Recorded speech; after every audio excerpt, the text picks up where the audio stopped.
두 번째 장에 해당되는 부분입니다. 허무주의의 뿌리, 허무주의의 뿌리가 뭔지, 그러니까 현대 우리가 겪고 있는 이 허무주의의 현상, 그 뿌리를 어디까지 추적해 올라갈 수 있는가라고 하는 그 부분을 다루겠습니다. 그거는 니체가 얘기한 이제 신은 죽었다 하고 밀접하게 연관이 있습니다. 허무주의의 뿌리는 어디에 있는가? 그것은 니체의 신은 죽었다라는 신의 죽음의 선포를 살펴보면 알 수 있을 것입니다. 어떤 과정을 걸쳐 니체가 신의 죽음을 선포하기에 이르렀는지 그 과정을 한번 살펴보기로 하죠. 니체는 이렇게 선포하고 있습니다. 이건 이제 니체의 말을 인용한 겁니다. 신은 어디에 있는가? 나는 그것을 너희에게 말하고자 한다. 우리가 신을 죽였다. 너희들과 내가. 우리는 모두 신을 죽인 살인자들이다. 어떻게 그 일을 할 수 있었는가? 우리가 어떻게 바닷물을 다 마셔버릴 수 있을까? 우리는 어디로 움직여 가고 있는가? 우리는 무한한 무에 의해 길을 잘못 들지 않았는가? 신은 죽었다. 신은 죽어 있었다. 모든 살인자 중에 살인자인 우리는 어떻게 스스로를 위로해야 할까? 이 위대한 행위는 우리에게 너무나 위대한 것이 아닌가? 그 품위에 걸맞기 위해서 우리 자신이 신들이 되어야 하지 않을까? 이보다 더 위대한 행위는 이제까지 단 한 번도 없었다.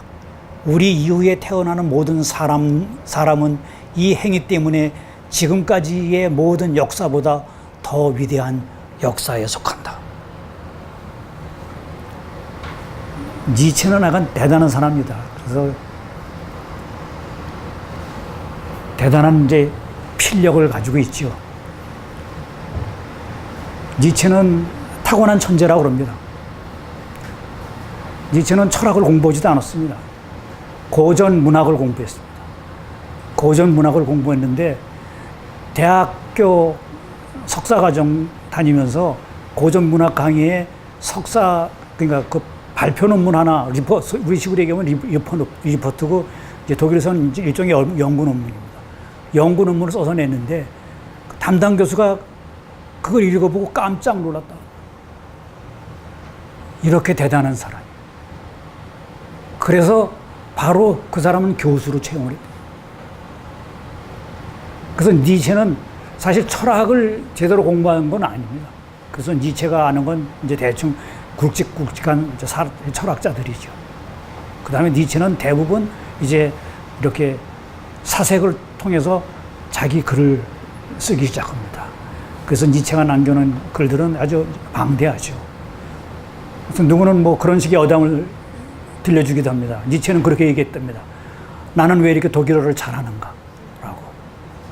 그러니까 동문학 하는 사람은 니체를 피해갈 수가 없고, 니체의 글은 정말로 대단한 글입니다. 좀 전에 읽어본 문구도 보셨죠? 얼마나 멋있습니까? 이렇게 하여간 신을 죽였는데 사실은 여태까지는 그 얘기를 아무도 안 한 거예요. 아무도 안 한 거예요. 니체가 얘기를 한 거죠. 신을 죽였다. 우리가 죽였다. 너와 나가. 신을 죽인 우리가 얼마나 위대한지 우리가 자랑해야 되지 않는가? 그러니까 이제 우리가 신이 되어야 하지 않는가? 그 사실 근대에는 신의 자리에 인간이 들어서는 시대예요. 예, 허미주의의 마수가 효력을 발휘하기 위해서는 제일 먼저 신을 우리의 일상생활 안에서 쫓아내야 합니다. 근대는 신을 서서히 목조르면서 죽여온 그러한 역사의 과정이었다라고 볼 수가 있습니다. 어쩌면 중세 때 이미 신을 위한 교수대, 단두대가 마련되었다고 할 수 있습니다. 그래서 저는 그렇게 얘기를 합니다. 토마스 아퀴나스는 신존재 증명을 위한 5가지 길이 있다고 얘기합니다. 그래서 저는 벌써 이때 신을 위한 단두대를 마련하고 보는 거예요. 신존재 증명을 할 수 있다라고 하는 발상 자체가 벌써 신을 죽이려고 대드는 거예요. 신존재 증명을 위한 5가지의 길. 그것은 역으로 만약 그 5가지의 길이 잘못된 길이든지 그 길로서 신을 증명할 수 없다고 한다면 신은 존재하지 않는 것이 됩니다. 토마스 아퀴나스 자신도 말년에 자신이 신에 대해 쓴 그 모든 것이 쓰레기에 불과하다고 개탄합니다. 신과의 합일이라는 영성적 체험을 한 뒤 그는 자신의 평생의 학자로서의 모든 노력이 헛되었음을 고백합니다. 토마스 아퀴나스는 그야말로 방대한 책을 썼어요. 거기에 이제 유명한 책 중에 하나가 바로 이제 신존재 증명을 하고 있는 그런 책인데, 5가지 길이 있다고 그런 거죠. 그런데 이제 말년에는 사실은 영성적인 체험, 신과의 합일 체험을 가지고 내가 쓴 이 모든 게 다 쓰레기다라고 그래요. 그런데 지금은 그 쓰레기 가지고 또 여전히 노력하는 사람들이 있습니다.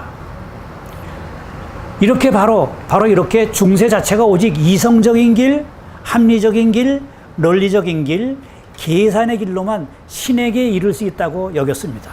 중세 자체가 소위 말하는 암과 믿음, 그 둘을 결합시킨다고 하면서 모든 믿음을 합리화시키려고 노력한 거죠. 그러니까 믿음의 합리화, 그게 이제 문제가 되는 겁니다. 그 노력의 결실이 근대에 꼽히게 되고 그것은 결국 신의 죽음으로 이어지게 됩니다. 합리화시킬 수 있는 믿음만을 믿음이라고 본 것, 이 머리, 두뇌, 이성만으로만 하느님을 접할 수 있고 경험할 수 있다고 본 것, 그것이 바로 신에게로 가는 참된 길을 차단해 버린 셈이 됩니다. 신에 이르는 다른 모든 길들은 다 배제하였기 때문에 그 길만을 따라가는데 그 길의 끝에 신은 없었고 고무풍선처럼 부푼 인간의 욕망과 오기만이 떡 버티고 서 있었던 것입니다. 이렇게 중세 시대, 그 다음에 근대, 그것은 결국은 이성 중심의 시대였고 그것은 허무주의로 이끄는 신부제의 시대인 것입니다. 칸트의 순수 이성 비판에서 칸트는 한마디로 신존재 증명은 불가능하다라고 그래요. 그래서 그야말로 칸트에 이르러서 비로소 확실하게 신존재 증명은 할 수 없다라고 못을 박아요. 그래서 그 뒤로는 이제 이것을 정설로 받아들이죠. 제가 독일에서 철학을 공부하고 왔지요. 제 출신은 아시다시피 가톨릭 대학이고 제 친구들은 다 신부가 된 상태였습니다. 그때 그 당시 제가 귀국했을 때 동료 신부들이 저한테 하는 얘기가 신존재 증명을 좀 쉽게 할 수 있느냐라고 저한테 묻는 게 뭐예요. 철학적으로 좀 신존재 증명을 쉽게 해줘서 요즘 방황하는 젊은이들에게 좀 얘기해 줄 수 있느냐. 그래서 저는 신존재는 증명이 될 수 없다라는 것을 칸트가 이미 얘기한 거죠. 그래요. 그래서 존재 증명을 통해서 믿음을 돈독히 하려고 하는 것은 그 발상 자체가 잘못되었다는 겁니다. 이렇게 칸트가 신존재 증명은 불가능하다라고 얘기함으로 인해 가지고 신존재 증명은 이제 더 이상 불가능한 것으로 됩니다. 신에 대한 논의가 학술적인 차원, 즉 이성적인 차원에서도 사라지게 됩니다. 칸트의 책 순수 이성 비판에서 그는 신의 존재는 증명이 불가능하다고 입증하였습니다. 우리는 예를 들어서 소리의 존재를 눈으로는 확인할 수 없습니다. 그런데 눈으로 볼 수 없다고 하여 소리란 없다고 할 수 있겠습니까? 마찬가지입니다. 신존재는 인간의 감각적인 차원으로도 인간의 이성적인 차원으로도 이룰 수 없습니다. 칸트가 바로 이런 식으로 이성을 갖고는 신을 증명할 수 없다고 논리적으로 증명하는 바람에 이제 신의 존재를 합리적으로 설득력 있게 증명할 수 있는 길은 사라져버리고 맙니다. 이때 이미 신은 오래전부터 생활과 역사의 전면에서 사라지고 있었습니다. 사실 그 전에 이미 신은 이제 서서히 인간의 생활 세계에서부터 사라지고 있었던 것이지요. 칸트의 신존재 증명이 순수 이성 비판에서 쓰이고 난 뒤에 그 당시 대학생들의 자살 사건이 많았다고 합니다. 칸트의 책을 읽고 나서 신존재 증명이 될 수 없다고 그러는 바람에 신이 없는 세상에 더 이상 살아서 무엇하느냐라고 해서 그 정도로 칸트의 순수 이성 비판은 대단했습니다. 그래서 칸트의 순수 이성 비판은 가톨릭에서는 금서입니다. 그게 19세기 한참, 20세기 돌아서 한참까지도 그게 금서였습니다. 그런데 그렇게 막아서 될 일이 아니죠.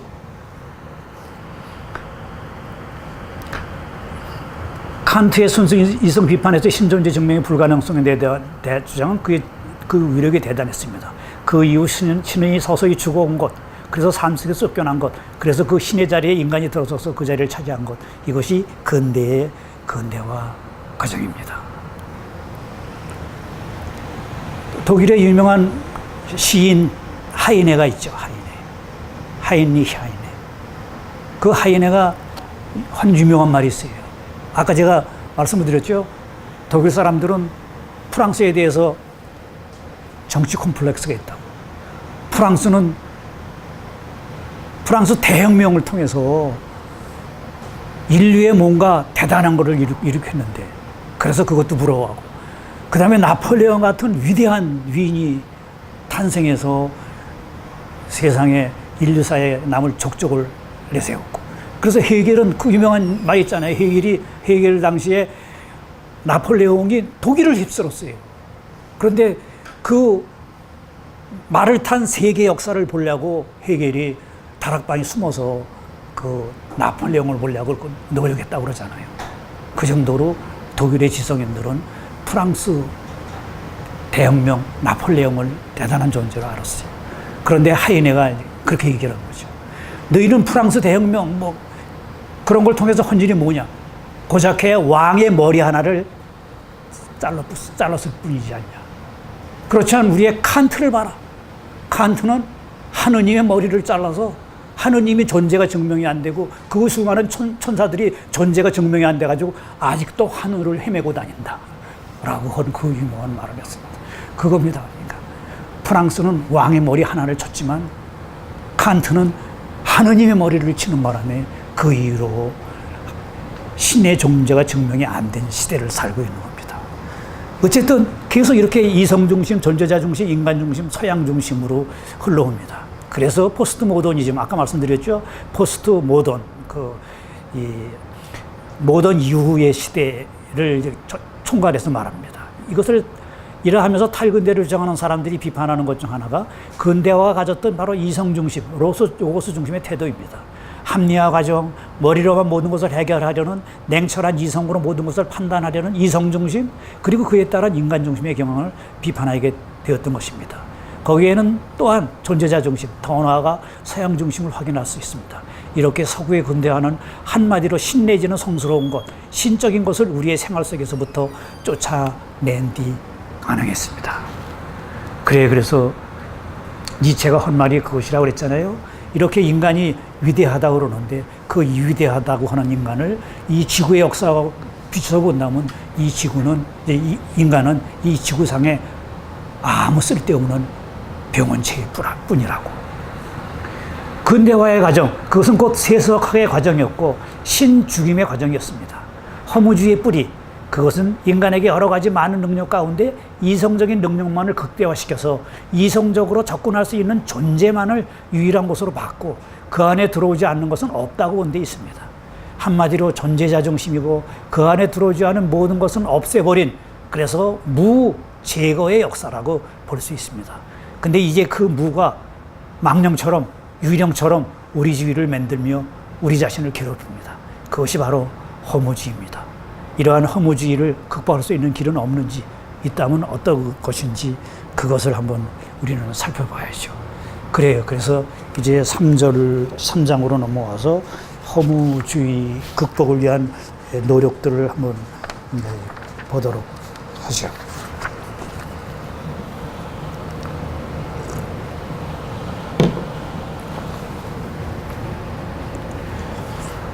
저는 허무주의를 극복하기 위한 방법으로 영성을 제안합니다. 그러니까 뭐 저뿐만이 아니라 이미 20세기 후반부터 많은 세계적인 지성인들이 인류의 구원을 위해 이제 인간은 자기 자신의 능력을 제고해야 한다고 이야기했습니다. 그러니까 기술과 과학이 크게 이른 현대가 과연 인류에게 행복을 약속해주고 있는가? 인류에게 구원을 약속하는가? 오히려 기술 문명의 최고점에 올라선 현대에 인간은 의미를 찾지 못하고 오히려 자살을 생각한다 라고 하는 거. 아이러니하게도 잘 산다는 나라일수록 자살일이 높습니다. 그것은 인간은 빵이 아무리 많아도 의미가 없으면 차라리 죽음을 택한다고 한 도스토옙스키의 말이 맞기 때문입니다. 도스토옙스키가 그렇게 얘기했죠. 빵이 아무리 많아도 삶의 의미가 없으면 자살을 한다고. 비록 자살을 택하지 않더라도 마약, 알코올, 순간적인 쾌락을 쫓아 순간순간을 죽여가는 그러한 삶을 살게 됩니다. 이것은 서구 문명이 너무 정신적인 것을 몰아내고 오로지 물질적인 것만을 돈, 쾌락, 욕망, 소유, 소비 등등을 전면에 부감시킴으로 해서 등장하게 되는 역사적인 추세입니다. 예, 그래서 이제 영성을 얘기를 하는데, 예를 들어서 유명한 역사학자 토인비는 이렇게 얘기를 합니다. 지금 세계를 지배하고 있는 유럽 문명에 커다란 약점이 있다고 말합니다. 세계를 정복한 듯 보이는 유럽 문명은 그 힘을 오직 물질 문명적 측면에서만 길어내고 있다고 말합니다. 단지 과학기술로 전 세계의 물질적인 면만을 장악하고 있을 뿐 거기에는 바로 정신적인 원리가 결여되어 있다고 지적합니다. 이 정신적인 원리의 결여, 그것이 큰 공백을 만들고 그 큰 공백이 무라는 망령으로 우리 자신을 괴롭히고 있는 것, 이것이 바로 현대이라는 거죠. 이 무의 망령을 퇴치하기 위해서는 우리가 쫓아낸 이거 신적인 것, 성스러운 것, 이것을 다시 찾아와야 된다라고 주장하는 거죠. 그러니까 인간의 능력에는 여러 가지가 있는데, 여태까지 인간은 이성적인 능력, 그 중에서도 계산해내는 셈할 수 있는 능력, 무언가를 만들어낼 수 있는 능력, 그래서 눈앞에 세워가지고 그것을 조정하고 지배할 수 있는 능력, 내 것으로 만들어 쾌락을 대모할 수 있는 능력, 이러한 물질적인 것, 전제적인 차원만을 극대화시켰다라고 하는 거예요. 그러나 그것 외에 인간에게는 다른 능력도 있습니다. 그 다른 능력이 바로 영성입니다.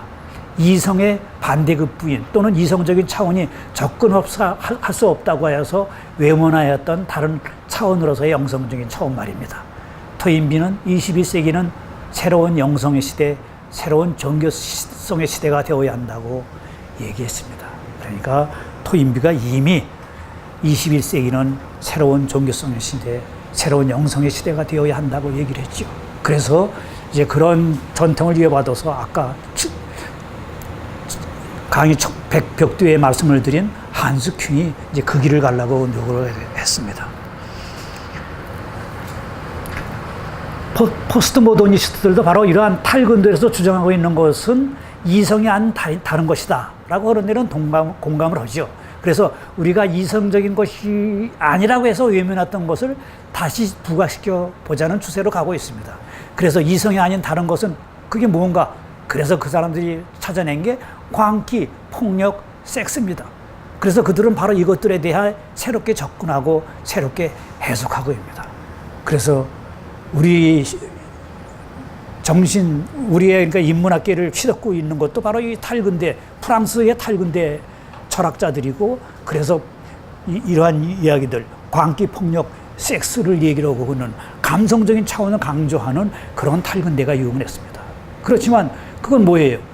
이성이 아니라고 해서 감성을 찾아서 인간을 짐승으로 만들고 그래서 구원이 옵니까? 아니죠.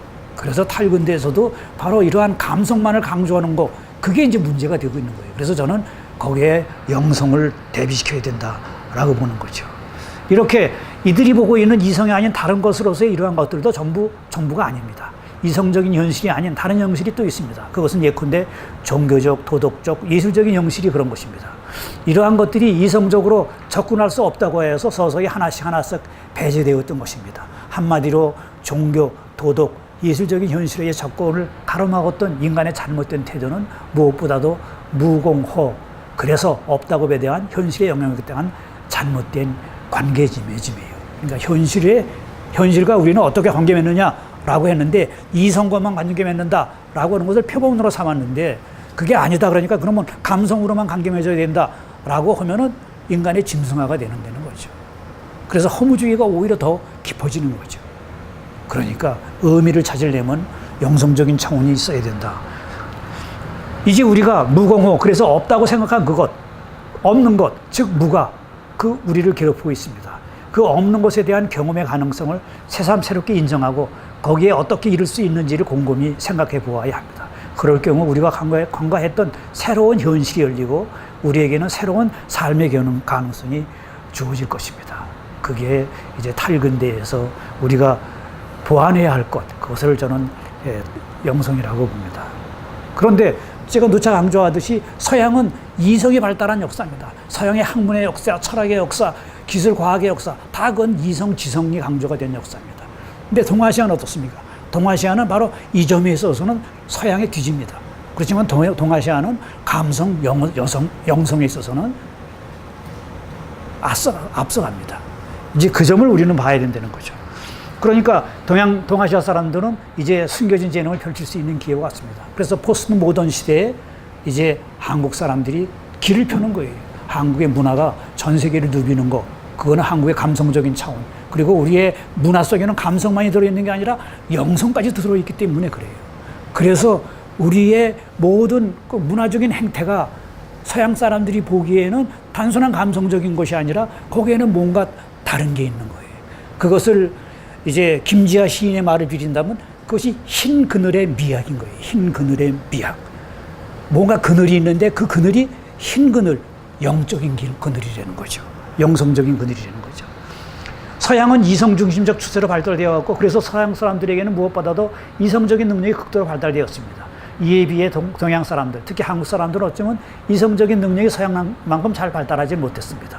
서양은 근대화를 거치면서 모든 것이 모든 면에서 합리적이 되어 서양 사람들은 이제 그렇게 합리적으로 된 투명한 유리병 속에 살기가 싫다고 유리병을 깨고 있습니다.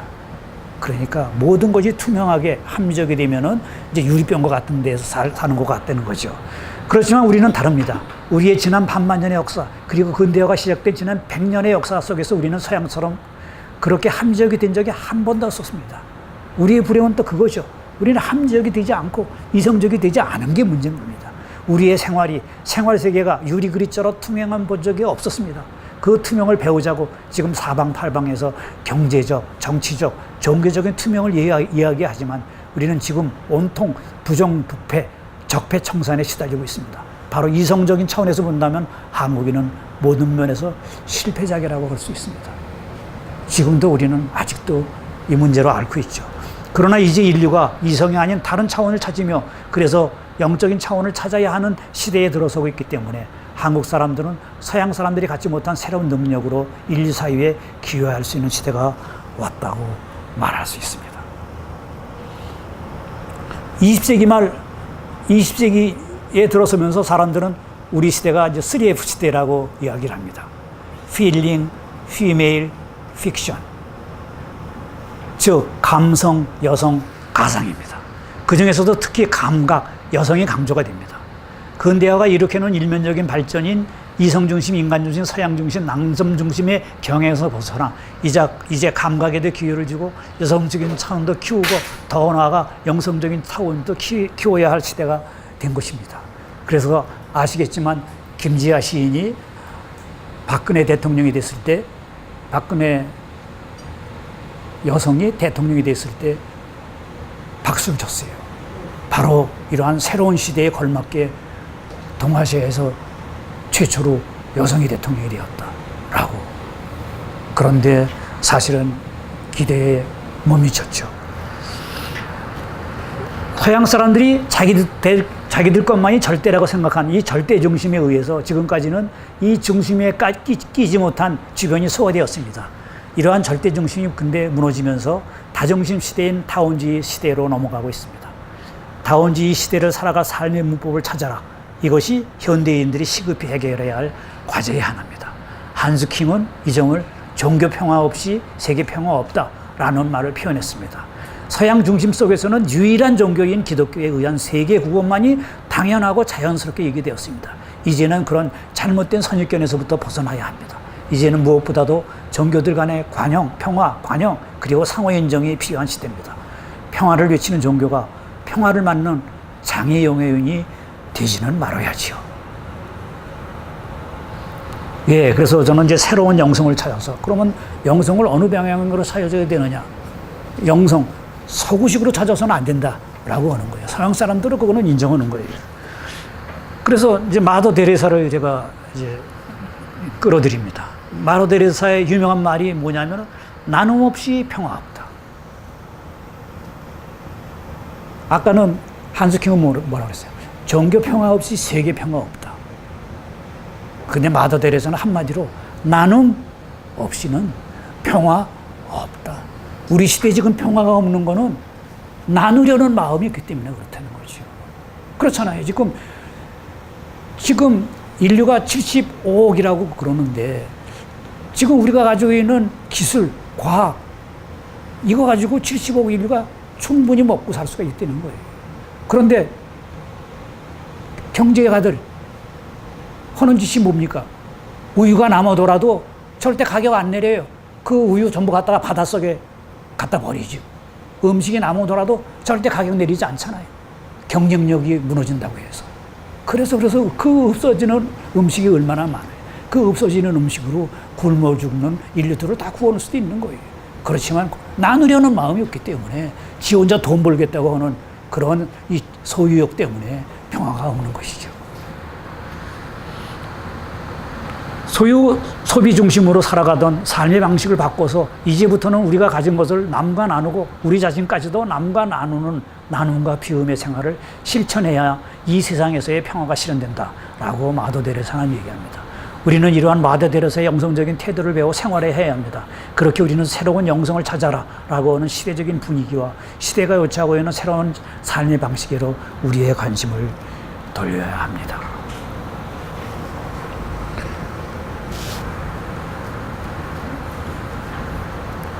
예, 이거는 제가 이제 잠깐 생각해 봤던 거예요. 아이러니하게도 우리나라에서는 바이오라는 말 자체가 유행하고 있습니다. 바이오 테크놀로지, BT, 생명공학이 마치 인류를 구원할 수 있는 유일한 길이냐 온통 바이오 리듬, 바이오 음식, 바이오 수면, 바이오 정수기 등등 바이오를 붙인 것이 판을 치고 있습니다. 그것은 우리가 가지지 못했던 과학적인 측면에 대한 막연한 갈망, 욕망이 표현하고 되고 있는 일종의 집단 무의식이라고 할 수 있습니다. 이건 우리가 그렇다는 거예요. 그럼 서양은 어떠냐? 그렇지만 서양에서는 요즘 소위 말하는 선이 선풍적인 인기를 얻고 있습니다. 국내에서도 베스트셀러에 올라있는 힐링 소사이어티의 저자는 미국에서 선을 가르치는 선이란 선을 가르치는 학원을 만들어서 선풍적인 인기를 끌고 있습니다. 선원이죠. 단선원. 미국이나 유럽에서는 지금 이 선이라는 것이 선풍을 일으키고 있습니다. 그들은 너무나 과학과 기술에 찌들어 그 반대급부로 그것이 아닌 다른 것으로서의 선을 요구하고 있습니다. 우리는 서구의 과학을 쫓고 있고 그들은 동아시아적인 것을 선호하여 첸을 배우고 있습니다. 그러니까 우리는 이제라도 정신을 차려 과학이 가지고 있는 한계를 직시하고 새로운 차원에서 인류가 놓여있는 위기를 치유할 수 있는 대안을 찾아야 합니다. 서양에서 우리의 숭산 스님이 미국서 전 세계에서 그렇게 인기를 끌었던 거, 4대 성불의 하나로 추앙받던 거, 그거는 바로 서구에서의 이러한 욕구가 있었던 거예요. 지금 틱낙한 스님도 4대 생불 중에 하나죠. 틱낙한 스님이 유럽, 독일, 프랑스에서 대대적인 인기를 끌고 있어요. 아까 제가 얘기한 힐링 소사이어티의 일지 이승원 선생은 단학선언이라는 걸 만들어가지고 지금 미국에서 대단한 인기를 얻고 있죠. 그래서 이승원 거리, 이승원 날, 이런 것들이 있을 정도예요.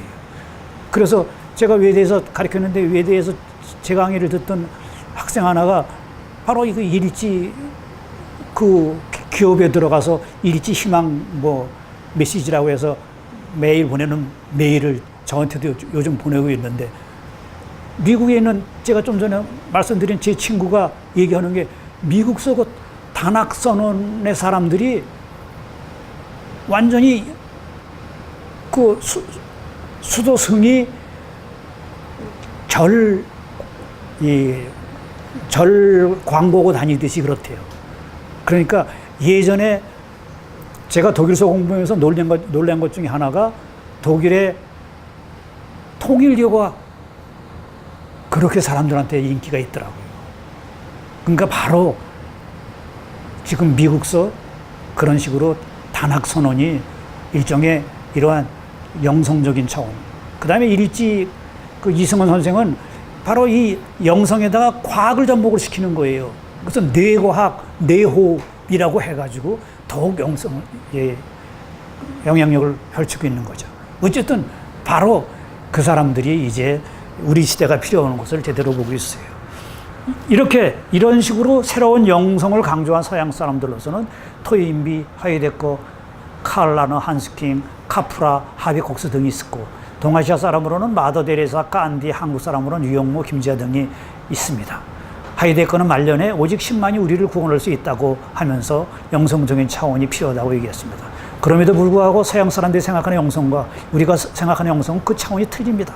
그렇기 때문에 이 새로운 영성의 시대를 예비하면서 영성적인 차원이 강했고 영성적인 삶을 생활화했던 그런 민족이 이 시대의 흐름에 앞서 가야 합니다.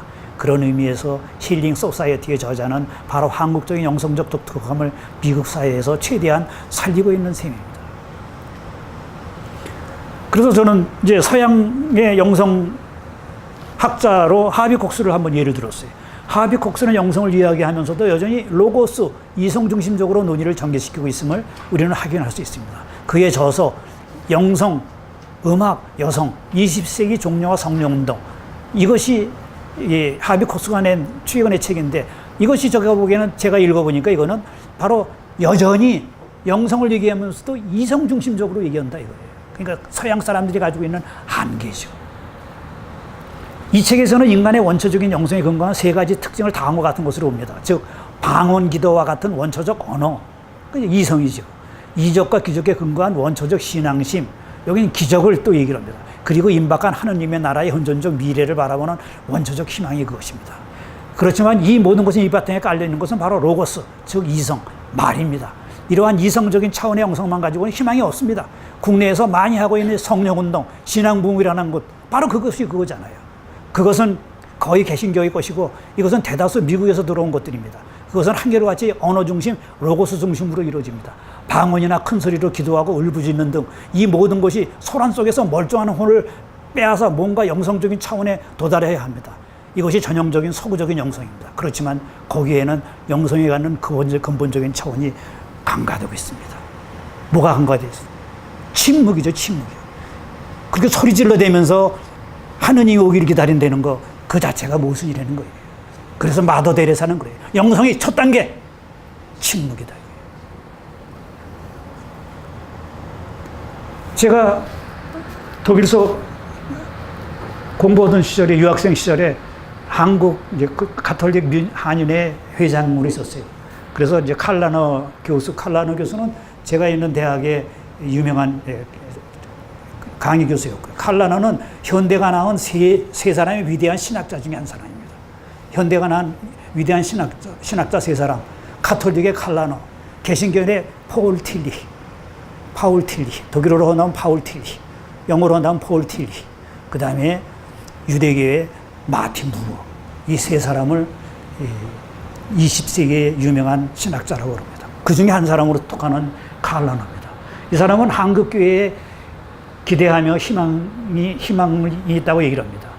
80년대 뮌헨 가톨릭 한인회 초청으로 하영 강연에서 그는 20세기 말, 21세기 이제 기독교, 가톨릭은 동아시아의 명상, 영성, 선, 침묵에서부터 많은 것을 배워야 한다고 말합니다.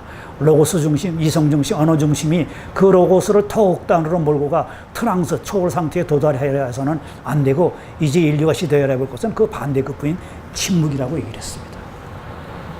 학문적으로 볼 때 인류의 출현이라는 것은 우주진화의 역사에서 마지막 단계입니다. 인간은 우주진화의 꽃입니다. 인간 속에 우주진화의 전 역사가 담겨 있습니다. 또 전체 인류의 역사는 인간 개개인의 발달, 성장 속에 각인되어 있습니다. 인간이 태어나서 먹고 자라며 배우고 꿈을 세우고 그것을 성취하여 바둥대다가 죽음에 이르는 이 개인의 삶의 과정 속에는 200만 년에 이르는 인류 역사가 녹아 있습니다.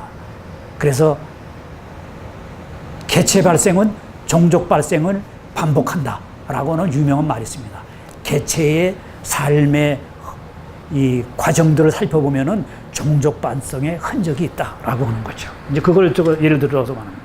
예를 들어서 1000년 전의 인류의 삶은 어린아이들의 삶에 비유할 수가 있습니다. 그 당시는 시족 또는 부족의 우두머리가 절대적인 것이었습니다. 그런가 하면 5000년 전에는 신의 존재를 발견하고 신이 창조한 세계 속에서 모든 것이 다 질서 잡혀 있다는 것을 알게 됐습니다. 이 과정은 유아 시절이라고 할 수 있습니다. 그 다음에 근대는 의심과 비판의 정신이 불타오르는 사춘기라고 할 수가 있습니다. 현대는 어떤가? 현대는 아마도 40대 말이 아닐까 생각이 됩니다. 불혹의 나이죠. 불혹의 나이인 40대의 인간은 흔들리지 않고 자기 자신이 이룰 수 있는 모든 것을 다 이루었습니다. 그럼 이제 21세기.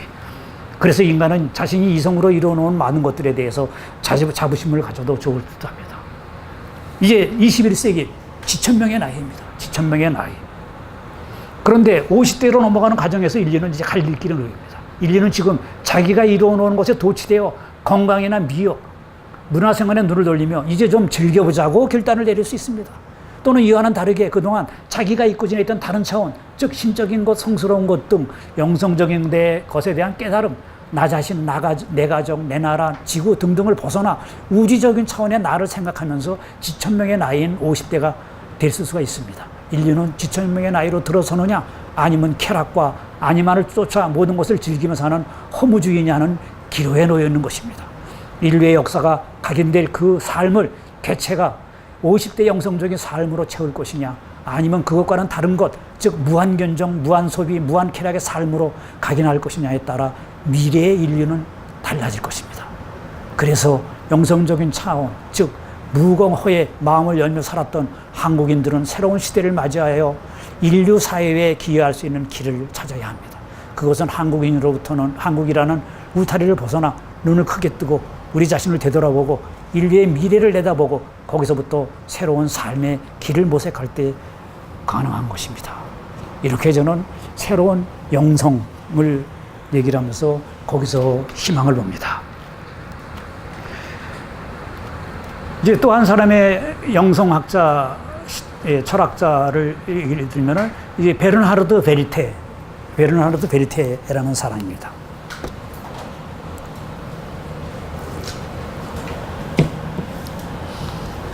이 사람은 하이데거의 제자입니다. 하이데거의 애제자이죠. 이 사람은 이제 가톨릭 신부로서 하이데거 제자가 된 거죠. 그래서 하이데거가 죽을 때 이 베르나르도 죽기 전에, 그러니까 베르나르도 베리테를 불러서 내가 죽으면은 내 장례미사는 자네가 좀 드려주게라고 유언을 남겼습니다. 그래서 베르나르도 베리테가 하이데거의 장례미사를 드립니다. 이 사람은 이렇게 얘기를 합니다. 신이 떠나버린 시대에 신을 만날 수 있는 방식은 바로 이 신의 빈자리를 경험하는 것. 신의 빈자리를 경험하는 것. 그러니까 우리는 무엇이 빈지도 모르는 거예요. 예를 들어서 부모가 자식을 예전 많이 낳던 시대로 생각해서 8사람을 낳았다고 생각을 해요.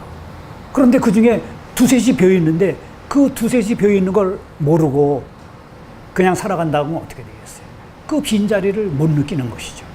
동물들은 그렇잖아요. 동물들은 처음에 낳았을 때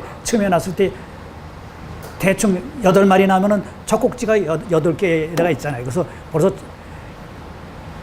동물들도 나면은 젖꼭지가 다 자기 젖꼭지가 있어요. 우리가. 그것에서 다 정해진다고 그러잖아요. 그래서 일단 이제 젖꼭지를 띄고 나서 어느 정도 크고 나면은 이제 그 강아지를 분양하기 위해서 1마리, 2마리 딴 사람한테 보내잖아요. 그러면은 아마 하루 이틀은 그 벼다라고 하는 것을 알 거예요, 본능적으로. 그렇지만 그것이 좀 지나고 나면은 그 빈자리를 못 느끼는 거예요. 그러니까 우리도 마찬가지인 거예요. 예전에 신이 있었는데 이제 그 신이 근대력을 쳐면서 이제 죽은 것으로 가주되고 생활세계에서 몰아버리고 신은 필요 없다라고 그렇게 살다 보니까 이제 신의 빈자리를 느끼지 못하는 거예요. 그 신의 빈자리를 못 느끼고 이제 그 자리를 소비, 욕망, 소유 이런 것으로 채우고 있고 남을 경쟁으로 짓밟아 누르려고 하는 살림의 논리가 아닌 죽음의 논리가 판을 치게 되는 거죠. 그래서 이 베리테는 그렇게 얘기를 해. 신의 빈자리. 그리고 이러한 경험은 사람들이 대개 무의 경험으로부터 등을 돌리기 때문에 아무나 느낄 수 있는 것이 아니라 위대한 사상가들이나 시인들에 의해서만 이루어져 언어적으로 표현될 수 있다고 보는 거예요. 그래서 베리테가 말하는 무의 경험은 그 경험이 너무나 섬뜩한 것이기 때문에 우리를 전율케 하는 것이라고 이야기를 합니다. 그래서 베리테가 쓴 이제 책을 지금 제가 조금 이제 정리를 하는 건데요. 제 베리테는 예를 들어서 파스칼 같은 사람이 이제 바로 철학자로서 영성적인 차원을 본 사람이에요. 그래서 그 사람은 항상 죽음을 대비해서 자기 옷 속에 일종의 유언 비슷한 거를 항상 끼고 다녔다고 그래요. 파스칼을 전율케 하는 것은 두 가지라고 그래요. 이렇게 무한한 것과 무한한 것은 끝이 있는 것. 끝을 끝맺임할 수 있는 거, 유한한 것에 대한 부정, 무는 파악 불가능한 거, 아무것도 아닌 거, 없는 거, 이것이 나를 전념케 한다라고 그러는 거죠. 그래, 그렇지만 보통 사람들은 아예 이런 경험 자체가 없지요. 잠깐 제가 이제 영성에 대해서 이제 계속 이야기를 해왔어요. 강영한 선생님이라고 계명대에 계셨죠? 이분이 우리에게 철학은 무엇인가? 라고 하는 책을 냈어요. 그래서 이것은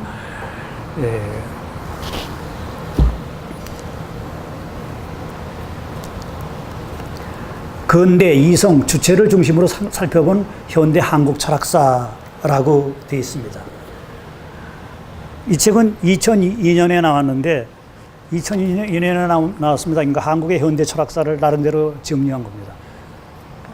근데 저게 절을 이 양반이 소개를 했습니다. 그러니까 한 절을 할애를 해서 소개를 했는데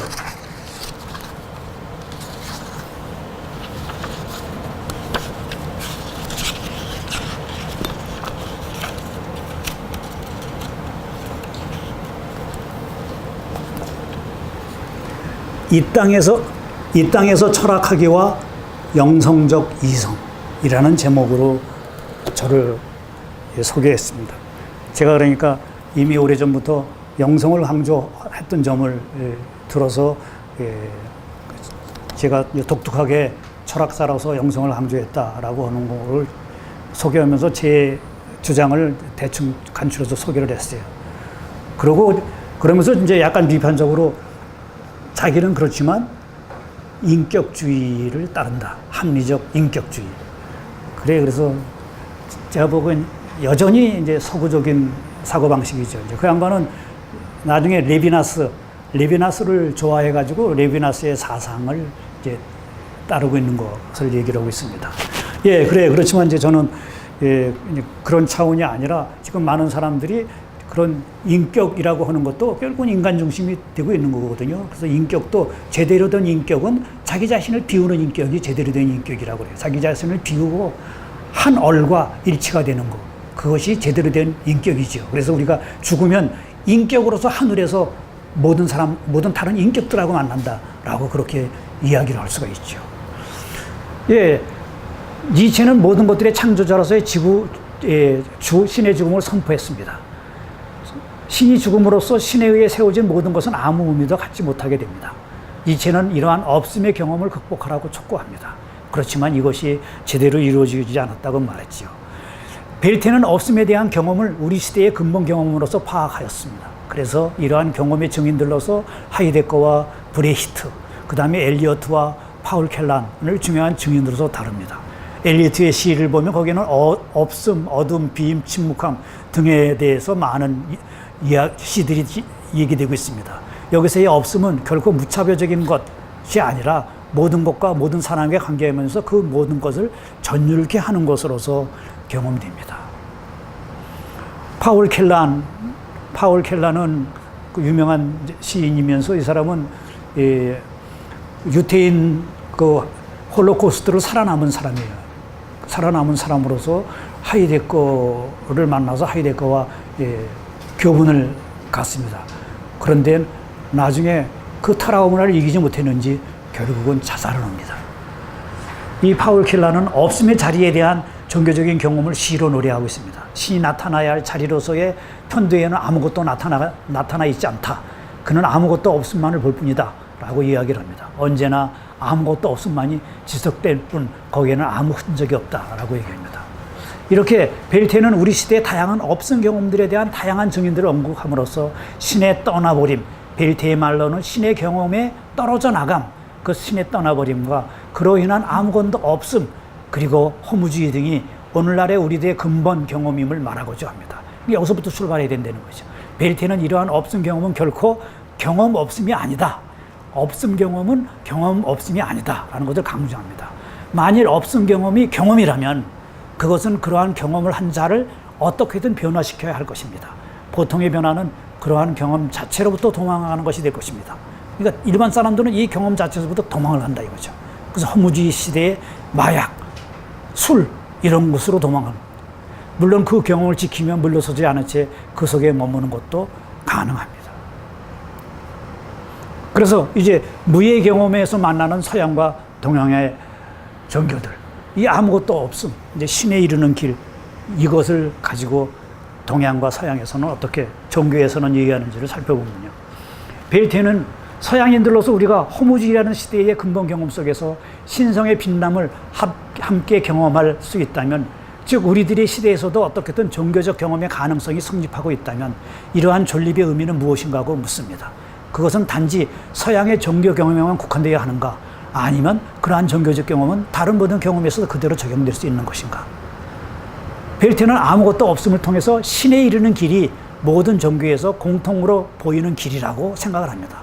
그래서 그는 그리스도교에서는 부정신학이, 유도교에서는 침묵함이, 이슬람교에서는 이름 없는 것이, 니그베다에서는 캄캄함 속에 캄캄한 것을 숨기는 것이, 도덕경에서는 도가도 비상도, 명가명 비상명이, 불교에서는 니르바나가 그러한 길을 증명해주고 있다고 생각을 합니다.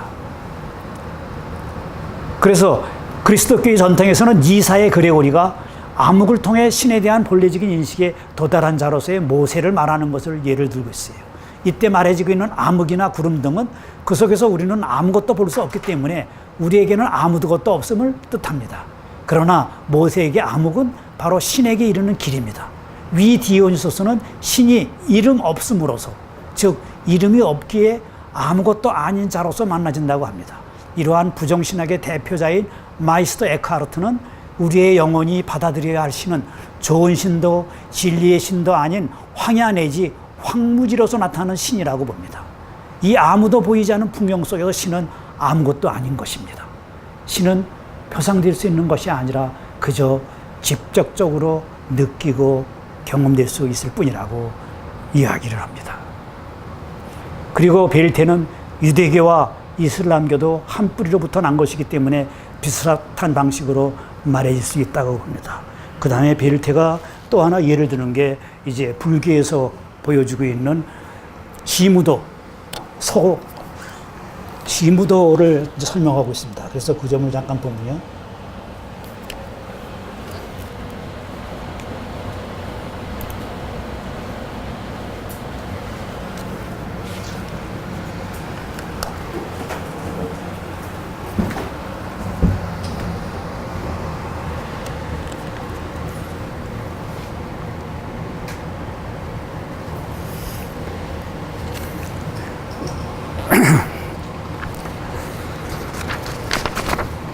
그러니까 우리가 가지고 있는 독특한 것을 사실 우리 스스로가 너무 모르고 있습니다.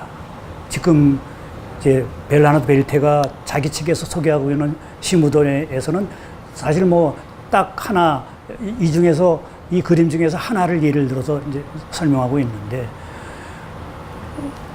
우선 이제 살펴보면요, 이제 시무도의 첫 번이죠. 이제 소를 잃어버린 것을 알고 이제 소를 찾아 나섭니다. 그것은 뭐예요? 잃어버린 자기를 찾아 나서는 거죠. 잃어버린 자기를 찾아서 나는 누구인가? 라고 하는 물음을 던지는 거예요. 나는, 그러니까 총체적인 나는 누구인가? 라고 하는 건 물음을 던지는 거예요. 그래서 보니까 흔적이 보이는 거예요. 흔적이. 소의 흔적이 보이는 거예요. 그러니까 이제 소의 흔적이 보이는 것은 이제 어떻게 보면 감각적인 차원에서부터 자기 자신을 이제 알아가기 시작하는 거예요. 이제 조금 이따가 다시 설명하겠지만, 바로 이 시무도를 한국의 정신치료학회인 도정신치료학회에서는 이거를 정신치료의 방법론으로 써요. 그래가지고 서양 사람들한테 획기적인 반응을 얻어요. 그래서 서양의 유명한 이 정신치료학회에 가면은 이 바로 도치료학회가 있는데, 도치료학회에 사람들이 제일 많은 거예요. 그거는 서양 사람들이 알고 있는 정신과 동아시아 한국 사람들이 알고 있는 정신이 그 의미가 틀리기 때문에 그런 거예요. 그러니까 서양 사람들은 고작게 심리적인 것으로서의 정신을 얘기하지만, 동아시아 사람들은 이 정신을 얘기를 할 때 그것은 인간의 몸의 차원까지 있어서 제가 얘기하는 몸, 마음, 넋, 이 모든 것을 포함하는 거. 그래서 그런 차원에서의 나를 찾는 것을 얘기하는 거거든요. 그래서 그 사람들이 놀라는 거예요. 지금 여기서도 지금 베르테 선생은 뭐 거기까지는 가지 않습니다. 그렇지만 이제 보면요. 그래서 소의 발자국을 이제 바라보고 그를 따라가죠. 그래서 이제 소를 이제 발견해요. 그러니까 어떻게 보면 이게 여기에서는 감성적인 자기를 말하는 거예요. 육체적인 몸으로서의 나를 이제 발견한 거죠. 그렇기 때문에 이제 몸으로서의 나를 발견하고 이걸 이제 길을 들여야 되는 거예요. 이 감성을.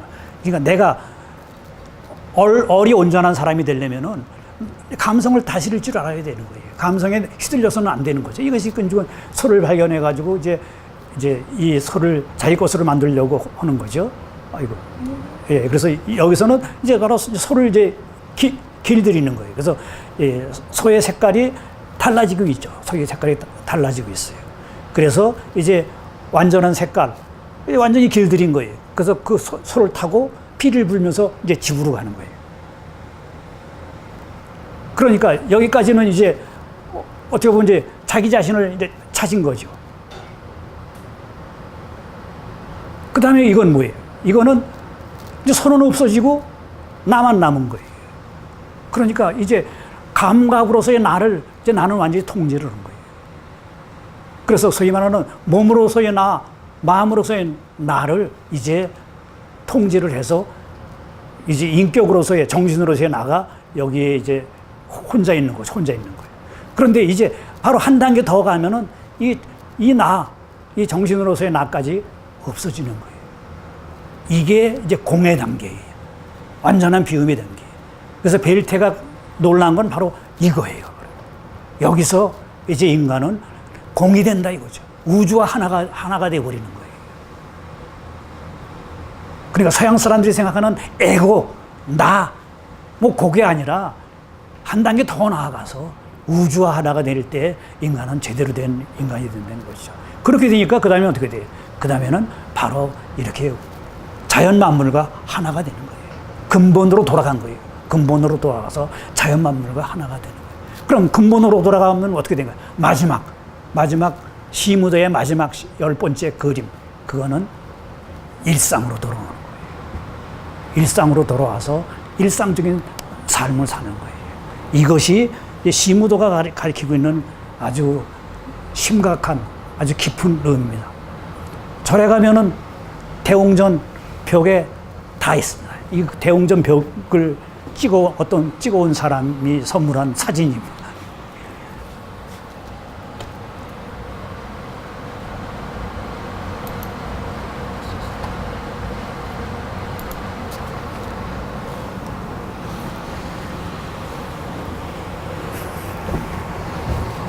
네, 이거는 이제 베르테가 얘기하고 있는 그 부분입니다. 마지막으로 베르테는 불교에서 없음의 길로서 니르바나, 그걸 이제 니르바나라고 합니다. 이것을 이해시키기 위해서 그는 바로 시무도라고 하는 선시를 이용하고 있습니다. 이 시 속에서 소치기로서의 사람과 신으로서의 숫소, 이것은 사라지고 맙니다. 그것이 사라지면 마치 불꽃 위에 떨어지는 눈과도 같습니다. 그리고 거기에 남는 것은 넓고 파란 하늘뿐입니다. 우리는 하늘에서 아무것도 볼 수 없습니다. 우리는 바로 이러한 니르바나, 즉 아무것도 없음을 통해 마지막 자리에 도달합니다. 아무것도 없음에 대한 경험 내지 깨달음은 우리를 신적인 자리, 즉 하늘 자체로 이끌어준다라고 보는 거죠. 그래서 베르테 교수는 그걸 제대로 본 거예요. 우리는 그래서 하늘이 바로 하늘님인 거잖아요.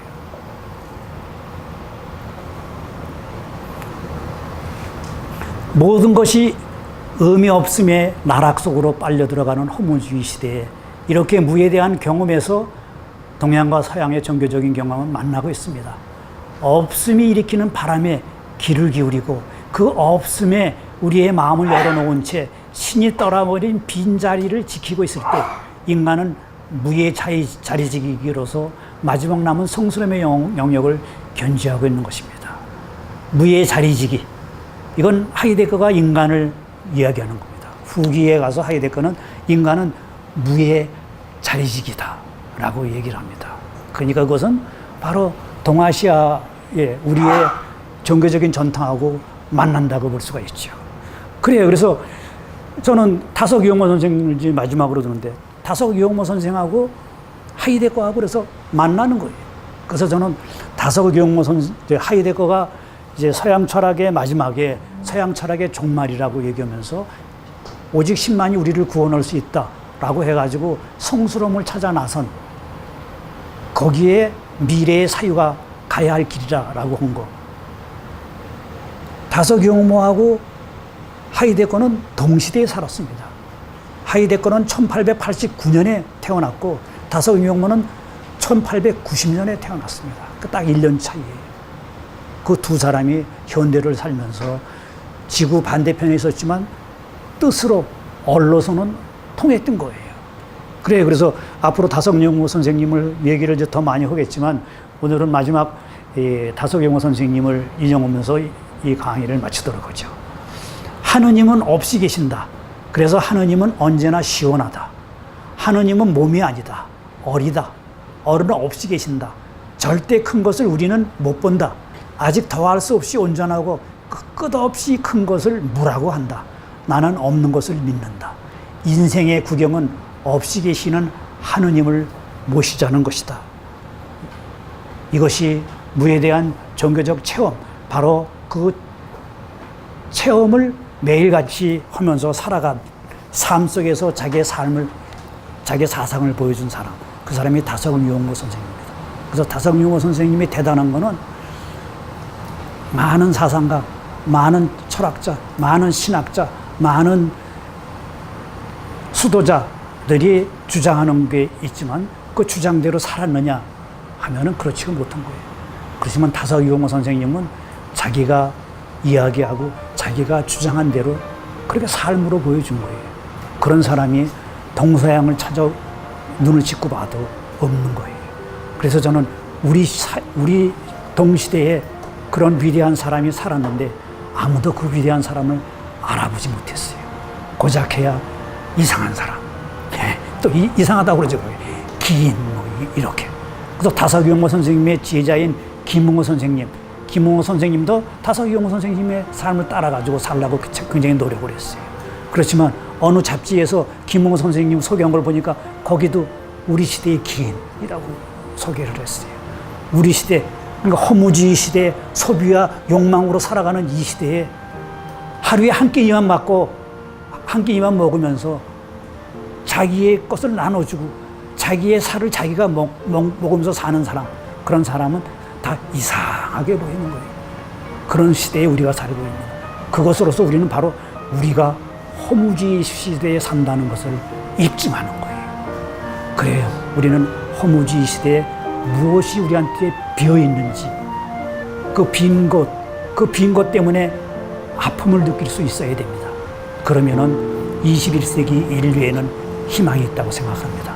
고맙습니다. 오늘 강의는 이것으로 마치겠습니다.